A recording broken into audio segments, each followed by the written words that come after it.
Welcome back to Outdoors with Larry Ray, brought to you proudly by Tennessee Wildlife Resource Agency, Barton Power Sports, Sportsman's Warehouse, and Best Care Home Services. Hey, welcome back to Outdoors with Larry Ray on ESPN 790 right here in Memphis, Tennessee, and all you good folks again out in Brownsville on 1520 AM and 95.3, and, of course, in Jackson on 101.5. We appreciate all you folks listening throughout the Mid-South and North Mississippi, West Tennessee, East Arkansas, the Boot Hill, and to Outdoors with Larry Ray. And we're rounding in toward we're kind of circling right now as we close in on that final second, but we couldn't have a show really when Wong is on the road. Do we have that song ready for him that we can do that, because he's the only one, he and Marty, we got to get a song for Frank. Here he is, Willie Wong, and his special song from Willie Wong on Outdoors with Larry Ray. On the road again. Doesn't that sound like Ron Wong? Just can't wait to get on the road. Is that not him again? Listen to this right here. This is Wong. That's he's making music. That is Ron Wong. That is Ron Wong. And that breaks me up. That's better than my theme song. But hey, Ron, I know you're at Guntersville. Yes, sir. Good morning, everybody. I'm here at the Goose Pond launch ramp on Guntersville Lake here. We're just now starting here in just a few minutes. They'll be letting the boats go to start fishing on the final day of the American Crappie Trail first tournament of the year. Well, and you got a special guest standing there with you, and it's always good to talk to somebody with a last name Morgan when you talk about the American Crappie Trail, because I think this one probably makes it go better than the other Morgan. Let's see if she is the heartbeat of the American Crappie Trail. And that's Angie Morgan. Good morning, Angie. Good morning. Thank you guys for having me on. Thank you for being with us and taking care of Ron down there. You got he goes through about 2 pairs of shoes when he goes to one of these things, So I know he's a worker. He is a worker, and I wished he'd put that film in that camera. That would really make me feel a lot better, and everything.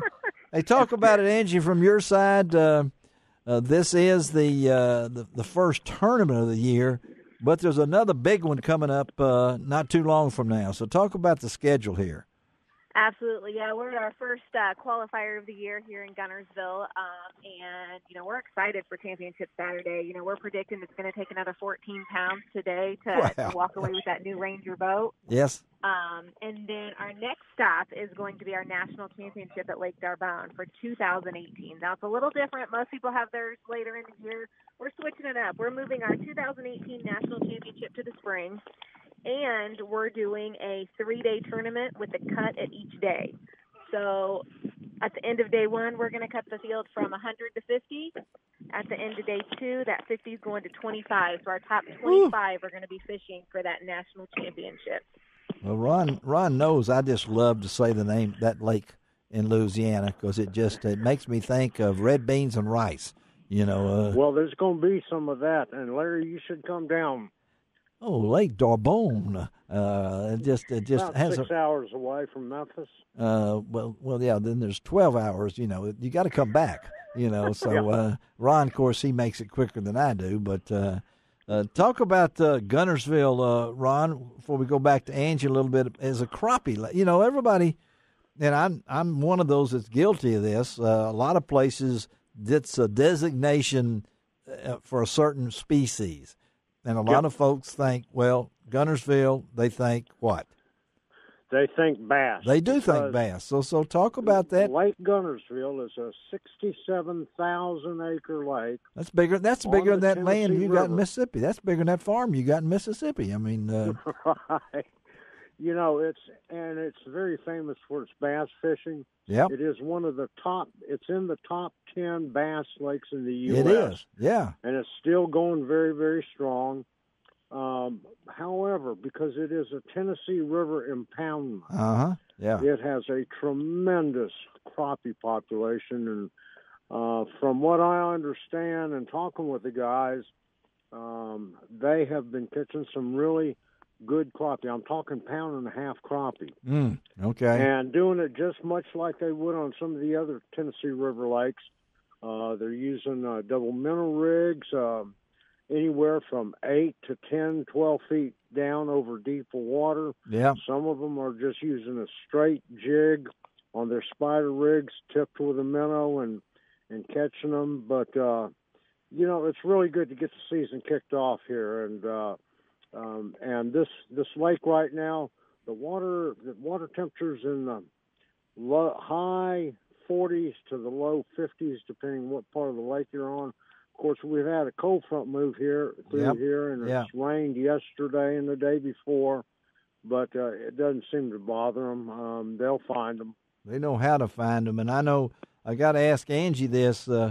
When you and Matt set up these schedules, I know folks in the old days you had to fight to get a spot, but now with the success of the American Crappie Trail, how did Guntersville fit in there? I mean, was that one of the places that really wanted you, or did you say, well, let's try something different?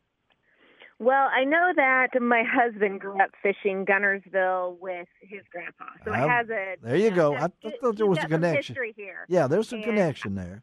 There's a connection here. So he he grew up catching big crappie down here on this lake as a child. So it was one of those destinations, that he really wanted to try to get on the schedule. So, he made a trip down here and got it done.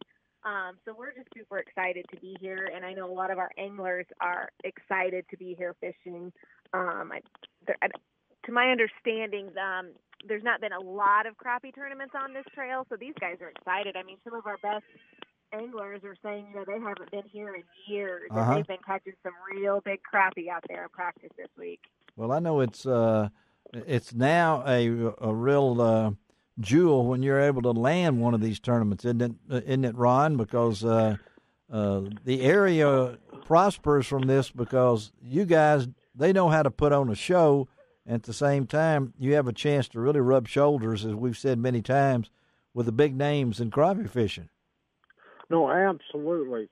And there's an economic impact to a lot of these towns. Like this is Scottsboro, Alabama. And there's an economic boom because one of the things they found out was that on the American Crappie Trail, typically it is about 80 to 85% of out-of-towners fishing these tournaments. Yeah. So that's a big economic boom to them. When you have that many angler teams coming in, when you talk about 80, 85% of them that are not locals, locals really, don't want the economy. Yeah. But from a tourism standpoint, when you get 80 to 85% that are from out of town, like, they're all the way from Indiana, Missouri, Ohio, Louisiana, Arkansas, Tennessee. Well, it's the American Crappie Trail here. It's not the Mid-South Crappie Trail or anything like that. We got to get out of here. Ron will be with us next week in studio, I hope. And yes, I will. And maybe we can get the winner on next week. We'll try to work that. We'll work something, and we'll work it out. And Angie, thank you. Tell Matt hello for us, and hope everything goes great this weekend. And just try to keep Willie Wong straight there as he sings his theme song. Okay.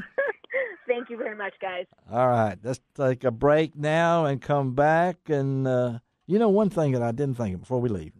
She's already probably gone into it out there. But there's some great crappie fishing around here.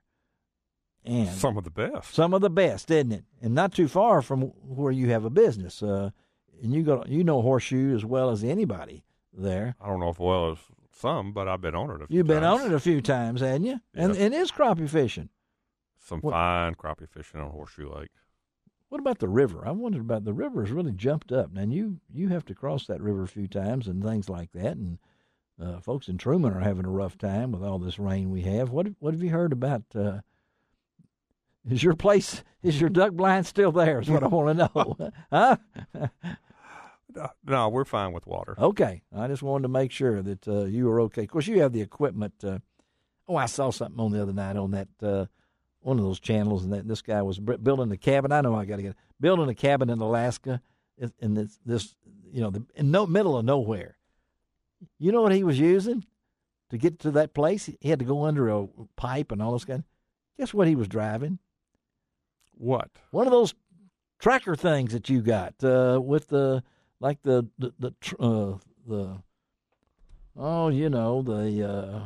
cannons on it and all this kind of stuff. Tank. He had those tracks on his vehicle. Oh, you just had tracks on a Ranger or a truck? Yeah, a Ranger. A Ranger? Okay. Yeah. And I said, look at there, Frank, get him a place in Alaska, and I'll come visit him and everything like that. But it was they were actually couldn't get where they were building these cabins in the middle of nowhere. I don't know why I'm thinking about this, but I just looked up, and there goes the half-track-like thing that I've ridden with you through the water and everything else. And so that, to me, is definitely off-road. Well, it doesn't take much to be off. Think about it in Alaska. Yeah, that's true. Yeah. Yeah, all the grizzly bears are off-road. That's right. All right. I don't know how fast those things go, but I'd put them in overdrive if I could. Let's take a break, come back, wrap it up with the man who won the Mossy Oak Pro Staffer of the Year. Now, when you think that Mossy Oak has, how many pro staffers would you think? No telling. Over 1,000 pro staffers. And this guy got Pro Staffer of the Year. We're going to talk to J. Scott Judy when we come back on Outdoors with Larry Ray.